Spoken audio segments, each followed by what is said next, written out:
Bonjour et bienvenue à toutes et à tous. Aujourd'hui, on se penche sur des développements vraiment critiques au Moyen-Orient. On s'appuie sur un article récent, Crise humanitaire et tensions au Moyen-Orient. Oui, on va essayer de décrypter un peu tout ça. Les déclarations iraniennes, la situation humanitaire terrible à Gaza, et puis les défis pour l'aide. Exactement. L'idée, c'est de démêler un peu ces fils pour y voir plus clair. Alors, commençons peut-être par la perspective iranienne. D'accord. Le président iranien, Massoud Pezeshkian, a affirmé que la réponse de l'Iran, elle visait à éviter une, je cite, guerre incontrôlable. Mhm.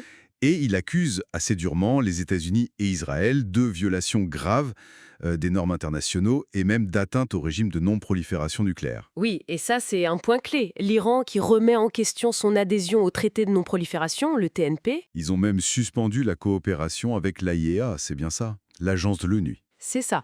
C'est une escalade potentielle assez significative. Pezeshkian qualifie d'ailleurs l'attaque israélienne de sabotage des négociations nucléaires. Et il parle de victimes civiles ciblées. Oui, il accuse Israël de viser délibérément civils, hôpitaux, habitations. Il avance même un chiffre, 627 morts en Iran suite à l'action israélienne. Waouh. C'est un bilan très lourd qu'il revendique là.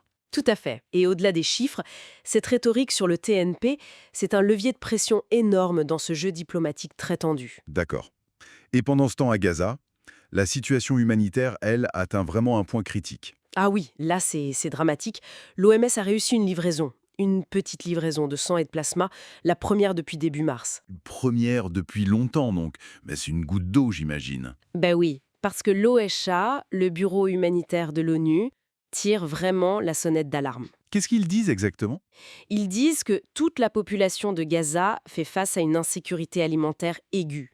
Et près de 500 000 personnes seraient en situation catastrophique. C'est le terme utilisé. Catastrophique. Un demi-million de personnes. Et l'OSHA souligne aussi les difficultés d'accès.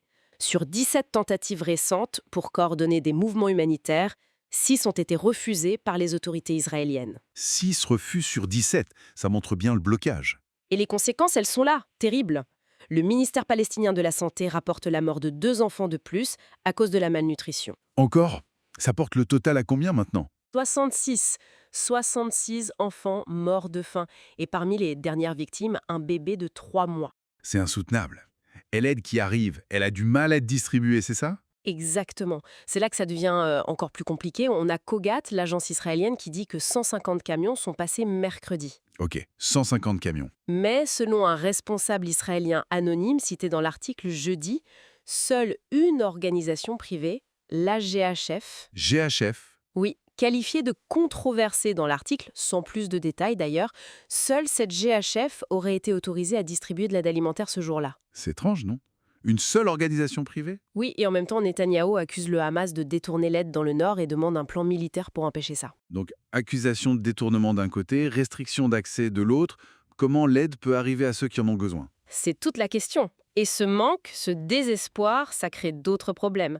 Le blocus, même un peu assoupli, aurait entraîné Des pillages? des pillages de camions d'aide. Oui. L'Association des transports privés de Gaza parle de plus de 50 camions du Programme alimentaire mondial pillés jeudi à Canyonis. Des camions de farine de colis alimentaires. Plus de 50? Et la veille, c'était apparemment plus de 70 camions. Attends, ça fait plus de 120 camions en 2 jours? C'est énorme. C'est énorme, oui. Et ça a même dégénéré. À Canyonis, il y a eu des affrontements armés entre un clan local et des policiers du Hamas. Des affrontements pour l'aide. Probablement liés à ça, oui. Et ça a endommagé le complexe médical Nasser, qui est juste à côté. Mon Dieu. Ça montre le niveau de désespoir, en fait. Exactement. Une lutte violente pour les ressources vitales qui complique encore plus toute opération humanitaire et suggère une perte de contrôle sur le terrain. Bon, si on essaye de résumer un peu tout ça, d'un côté, on a ces tensions géopolitiques extrêmes entre l'Iran et Israël, avec des menaces nucléaires en arrière-plan, Mhm. et de l'autre, à Gaza, une crise humanitaire absolument catastrophique, la famine qui tue des enfants, l'aide qui n'arrive pas ou très difficilement, Mhm. Et qui est contesté. contestée, oui, et maintenant, ces pillages et ces violences internes liées au désespoir et au manque. C'est ça. Et ça nous amène à une question vraiment fondamentale pour la suite, je crois. Laquelle?